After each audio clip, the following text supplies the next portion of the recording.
ಅದು ಇಲ್ಲ, ಅದು ಪೈಪ್ ಬಿಸಾಕು.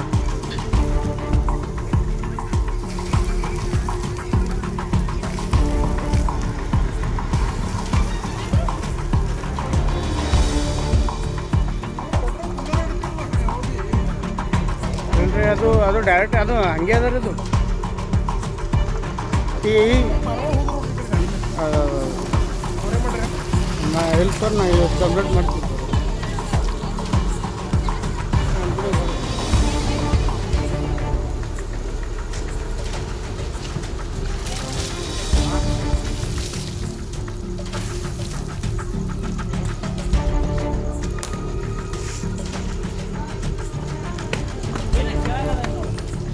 ಇಲ್ಲ ಕೆಳಗೆ ಇಲ್ಲ, ಕೆಳಗೆ ಸರ್. ಹಾಕಿ ಮೇಲೆ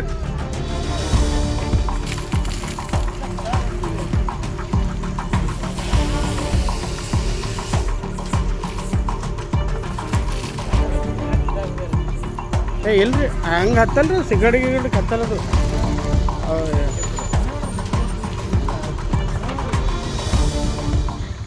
ಜೈ ಭೀಮ್ ಬಂಧುಗಳೇ, ನಿನ್ನೆ ರಾತ್ರಿ 10:30 ಸುಮಾರು ಏನು ನನ್ನ ಮನೆ ಕೆಳಗಡೆ ನಿಲ್ಲಿಸಿರ್ತಕ್ಕಂಥ ವಾಹನಕ್ಕೆ, ಕಾರಿಗೆ ಬೆಂಕಿ ಹಾಕಿ ದುಷ್ಕರ್ಮಿಗಳು ಓಡೋಗಿದ್ದಾರೆ. ಸುಮಾರು ಒಂದು 4-5 ಜನ ಜೈ ಶ್ರೀರಾಮ್ ಅಂತಕ್ಕಂಥ ಘೋಷಣೆ ಕೂತ್ಕೊಂಡು ಓಡೋಗಿರೋ ಘಟನೆ ನಡೆದಿದೆ. ನಿನ್ನೆ ರಾತ್ರಿ 10:30ಕ್ಕೆ 112 ಕಾಲ್ ಮಾಡಿ ಮತ್ತು ಯೂನಿವರ್ಸಿಟಿ ಪೊಲೀಸ್ ಸ್ಟೇಷನ್ಗೆ ಇನ್ಫಾರ್ಮೇಷನ್ ಕೊಟ್ಟಿದ್ದೀನಿ. ಸರ್ಕಲ್ ಅವರಿಗೆ ಮಾಹಿತಿ ಕೊಟ್ಟಿದ್ದೀನಿ.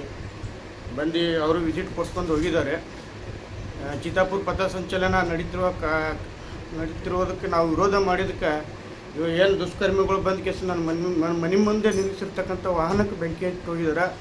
ಇದ್ರ ಬಗ್ಗೆದಾಗ ಪೊಲೀಸ್ ಇಲಾಖೆ ಗಂಭೀರವಾಗಿ ಪ್ರಕರಣವನ್ನು ಪರಿಗಣಿಸ್ಬೇಕಂತೇಳಿ ನಾನು ಪೊಲೀಸ್ ಇಲಾಖೆಗೆ ಮನವಿ ಮಾಡ್ಕೊತೀನಿ. ಆ ದುಷ್ಕರ್ಮಿಗಳು ಯಾರೇ ಆಗಿರಲಿ ಇಮಿಡಿಯೇಟಾಗಿ ಅವ್ರಿಗೆ ಅರೆಸ್ಟ್ ಮಾಡಬೇಕು. ಮತ್ತು ಇಲ್ಲ ನಡೀತಕ್ಕಂಥ ಅಕ್ಕಪಕ್ಕದವ್ರು ಇಲ್ಲಿ ಒಂದು ವೇಳೆ ಅದು ದೊಡ್ಡ ಘಟನೆ ಆಗಿತ್ತಪ್ಪ ಅಂತಂದ್ರೆ ಅಕ್ಕಪಕ್ಕ ಮನೆಗಳಿಗೆ ಬೆಂಕಿ ಹತ್ತುವಂಥ ಚಾನ್ಸಸ್ ಇತ್ತು. ಅಕ್ಕಪಕ್ಕದವ್ರು ನೋಡಿಬಿಟ್ಟು ಅದನ್ನು ನೊಂದಿಸಿದ್ದಾರೆ ಮತ್ತು ಪೊಲೀಸ್ ಇಲಾಖೆಗೂ ಇನ್ಫಾರ್ಮೇಷನ್ ಕೊಟ್ಟಿದ್ದೀವಿ. ಇದರ ಬಗ್ಗೆದಾಗ ಪೊಲೀಸ್ ಇಲಾಖೆ ತುಂಬ ಸೀರಿಯಸ್ಲಿಂದ ಇದನ್ನು ಪರಿಗಣಿಸ್ಬೇಕಂತೇಳಿ ತಮ್ಮಲ್ಲಿ ಮನವಿ ಮಾಡ್ಕೊತಾ ಇದ್ದೀನಿ. ನಮಗೇನಾದರೂ ಒಂದು ವೇಳೆ ಹಲ್ಲೆ ಆಗಿದ್ರೆ, ನಮ್ಮೇಲೆ ಅಟ್ಯಾಕ್ ಆದರೆ ಅದಕ್ಕೆ ನಡೀತಕ್ಕಂಥದ್ದು ಇದು ಏನು ಹೋರಾಟ ಇದೆಯಲ್ಲ, ಈ ಹೋರಾಟದ ಭಾಳ ದೊಡ್ಡ ಪ್ರಮಾಣದಾಗ ಇದು ಏನು ಹೋರಾಟಗಳು ನಡೀತಾ ಇದ್ದಾವೆ ಚಿತ್ತಾಪುರ ವಿಷಯದಾಗ. ಹಾಗಾಗಿ ಇದು ಪೊಲೀಸ್ ಇಲಾಖೆದವ್ರು ಎಚ್ಚೆತ್ತುಕೊಳ್ಬೇಕು. ಎಲ್ಲ ರೀತಿಯಿಂದ ನಮಗೂ ಕೂಡ ಒಂದೊಂದು ಈ ವಿಷಯದಲ್ಲಿ ತುಂಬ ಸೀರಿಯಸ್ಲಿಂದ ನಮಗೆಲ್ಲ ಪ್ರೊಟೆಕ್ಟ್ ಮಾಡ್ಬೇಕಂತೇಳಿ ತಮ್ಮಲ್ಲಿ ಮನವಿ ಮಾಡ್ಕೊತಾ ಇದ್ದೀನಿ. ಜೈ ಭೀಮ್.